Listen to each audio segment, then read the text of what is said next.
በሉቃስ ወንጌል ላይ የሚደረግ የዕለት ጸሎትና የአስተንትኖ የማሰላሰል መንፈሳዊ ጉዞ መግቢያ። የሉቃስ ወንጌል የእምነት ጉዞ። የተወደዳችሁ በክርስቶስ ወንድሞቼና እህቶቼ የጌታ ሰላምና በረከት ለእናንተ ይሁን። እንኳን ወደ ሆሳዕና ለኢየሱስ ዩቱብ የጸሎት ቻናላችን ዛሬም በደህና መጣችሁ።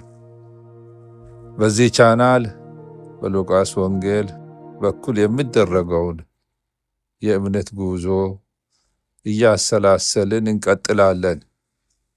ይህ የእምነት የልብ ጉዞ የጸሎት ከኢየሱስ ጋር ጉዞ እና የለውጥም መንፈሳዊ ጉዞ ነው። የሉቃስ ወንጌል የኢየሱስን ርኅራኄ፣ ምሕረቱን፣ ተአምራቱንና ትምህርቶቹን እንዲሁም ለትሑታን፣ ለችግረኞች፣ ለጠፉትም ጭምር ያለውን የማይናወጥ ወይም የማይለወጥ ፍቅር የምናይበት ታላቅ መንፈሳዊ በር ወይም መስኮት ነው። በዚህ ወንጌል የተሰበረ ልብ ያላቸውን ጌታ የሚፈውስ መሆኑን፣ የደከሙትን የሚያነሳ መሆኑን እና ልዩ ጸጋውን በመግለጥ ከተራ ሰዎች ጋር አብሮ የሚራመድ አዳኛችን ጌታችን ኢየሱስ ክርስቶስን እናያለን። በዚህ መንፈሳዊ ጉዞ ሁሉ በሉቃስ ወንጌል ላይ ከጌታ ጋር እየተጓዝን አብረን እንጸልያለን።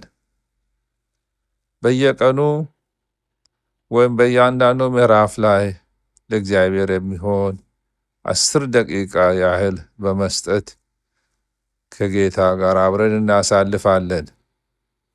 በእግዚአብሔር ተስፋዎች ላይ በማትኮር እንዲሁም የኢየሱስ ቃል በመንፈሳችን ውስጥ በጥልቀት እንድናገር እንፈቅዳለን። ይህ የመጽሐፍ ቅዱስ ንባብ ብቻ ሳይሆን ታላቅ መንፈሳዊ ምክር የምናገኝበት አቅጣጫ የምናገኝበት አጋጣሚ ነው። ይህ ከኢየሱስ ጋር የሚደረግ መንፈሳዊ ግንኙነታችንን የሚያሳድግ ከመልአኩ ብስራት ጀምሮ እስከ ትንሣኤው ክብር ድረስ በእያንዳንዱ በሉቃስ ወንጌል ምዕራፎች ውስጥ ከኢየሱስ ጋር የሚደረግ ጉዞ እንጀምራለን። ስለዚህ አሁን በየትኛውም ሁኔታና በየትም ቦታ ብንገኝ ልባችንን ሰብሰብ በማድረግ የእግዚአብሔርን ሰላምና መንፈሱን ወደ ውስጣችን እንጋብዛለን። መንፈስ ቅዱስ ደግሞ ዛሬ ነፍሳችንን እንድዳስስ በመንፈሳዊነትና በአክብሮት እንጋብዘዋለን። ጉዞአችንን በጸሎት እንጀምር። ጌታ ኢየሱስ ሆይ ዓይኖቻችንን ክፈት፣ በተለይም የልቦና ዓይኖቻችንን ክፈትልን፣ አእምሮአችንን ክፈትልን። ልባችን ለአንተ የተከፈተ ይሁን። በቃል ውስጥ ከኛ ጋር ተራመድ። በህልውና ለውጠን፣ በህልውና አስደንቀን። እስከ ዛሬ ከተረዳነው በላይ ዛሬ ይበልጥ መንፈሳዊ ዓይኖቻችን ተከፍተው ከአንተ ጋር አዲስ የህይወት ጅማሬ እንድንጀምር አንተው እርዳን። በጌታ በኢየሱስ ኃያል ስም አሜን። የሉቃስ ወንጌል ምዕራፍ 1። የሉቃስ ወንጌል ምዕራፍ 1 የሚያሳየን መልአኩ የመጥምቁን ዮሐንስ ልደት ለዘካርያስ ሲያበስር ቅዱስ ገብርኤል ለማርያም ሲገለጥና የማርያምን ትሕትናና ታዛዥነትን መንፈስ ቅዱስ በእርሷ ላይ ሲያርፍ ሲጋርዳት፣ እንዲሁም ማርያም ኤልሳቤጥን ስትጎበኝ፣ ሌላው ደግሞ የዮሐንስ አጥማቂው መወለድና የዘካርያስ ትንቢታዊ መዝሙር በዚህ ምዕራፍ ላይ እናያለን። ቁልፍ መልእክቶች ናቸው የምንላቸው በሉቃስ ወንጌል ምዕራፍ 1 ላይ ያሉት፣ አንድ ለእግዚአብሔር የሚሳነው ነገር የለም። ሁለተኛ እግዚአብሔር ሁሉን ይጠብቃል፣ ቢዘገይም እንኳ ጌታ በጊዜው ይመጣል። ሶስተኛ ትሁት ልብ ተአምራትን ይቀበላል።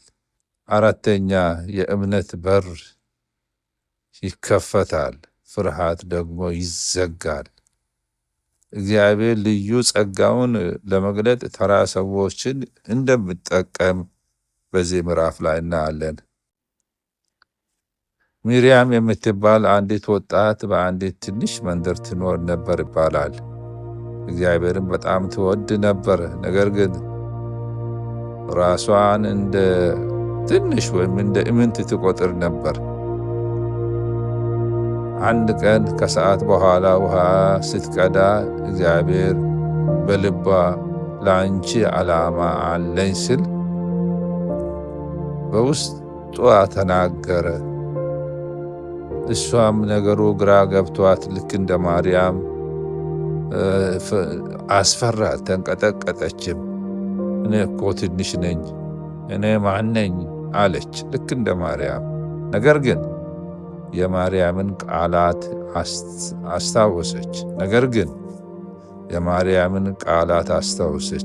እነሆኝ የጌታ ባሪያ፣ እንደ ቃል ይሁንልኝ።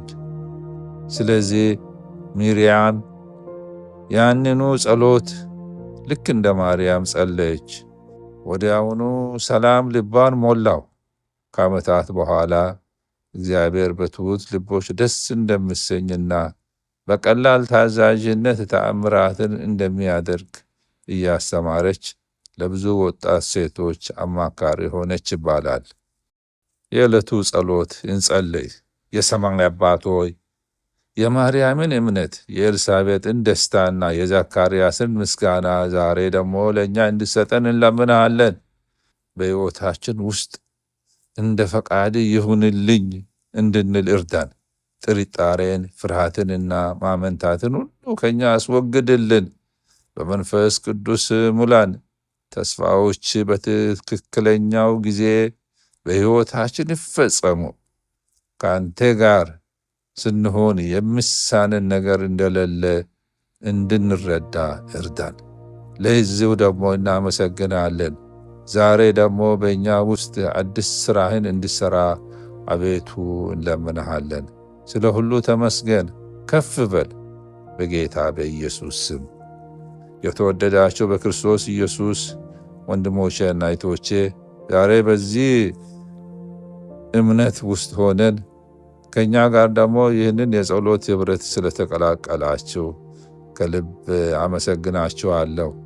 የእግዚአብሔር ቃል ልባችሁን ሲሞላ መንፈስ ቅዱስ እምነታችሁን ያጠነክራል፣ አእምሮአችሁን ያረጋጋል፣ አካሄዳችሁንም ይመራል። የእግዚአብሔር ብርሃን ሁል ጊዜ ከእናንተ ጋር ይሁን እላለሁ። እንደገና እስክንገናኝ ድረስ ደግሞ በክርስቶስ ተባርኳችሁ ቆዩ። በአብ በወልድ በመንፈስ ቅዱስ በአንድ አምላክ ስም ተባረኩ፣ በርቱ፣ በሰላምና በእምነት ጽኑ።